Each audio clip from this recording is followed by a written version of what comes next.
नमस्कार. लग्न केल्यानंतर जर ते व्यवस्थितरित्या वर्क करत नसेल तर मग तुम्हाला वकिलाच्या ऑफिसची पायरी चढावी लागते.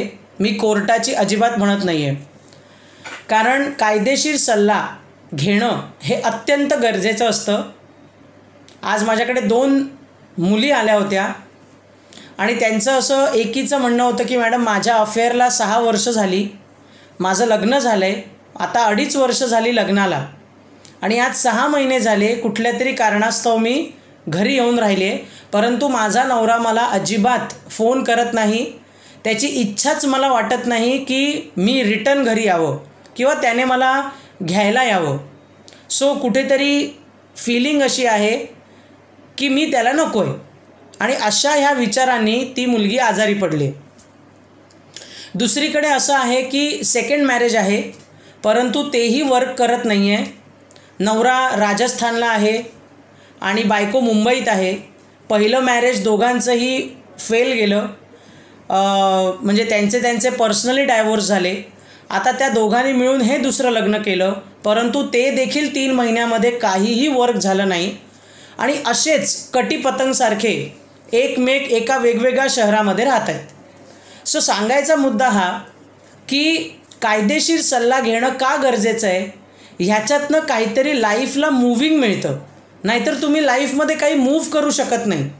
म्हणजे बाबा कोणाशी तरी चांगला पार्टनर मिळतो आहे म्हणून आयुष्य पुढे घालवू शकत नाही, लिव्ह इन रिलेशनशिपमध्ये जाऊ शकत नाही, धड तुम्ही लग्न करू शकत नाही, कारण ह्या तुमच्या रिलेशनशिपचा काही रिझल्ट लागल्याशिवाय तुम्ही पुढे काहीच करू शकत नाही. आणि ही जी तडफड क्लायंटची असते ती मग ते ॲडव्होकेटकडे आल्यानंतर आमच्याशी बोलतात.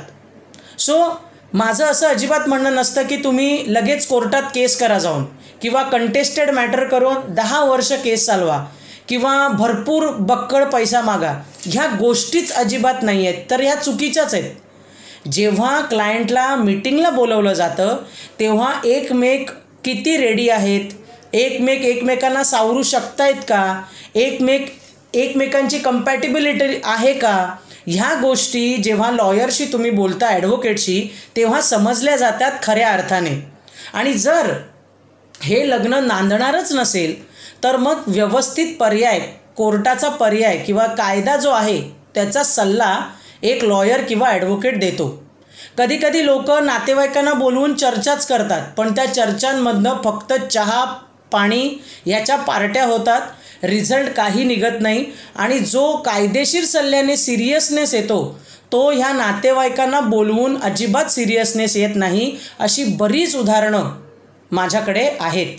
त्यामुळे लक्षात घ्या, कोर्टाला घाबरू नका, ह्या प्रोसेसला देखील घाबरू नका, परंतु लग्न केलेलं आहे तर नीट व्यवस्थितरित्या नांदणं हे दोघांचीही जबाबदारी आहे.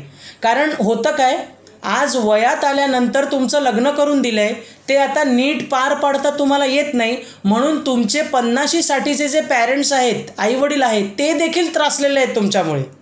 त्यामुळे मॅच्युअर लेवलवर जाऊन समजून एखादा कायदेशीर सल्ला घेणं आजची नितांत गरज आहे.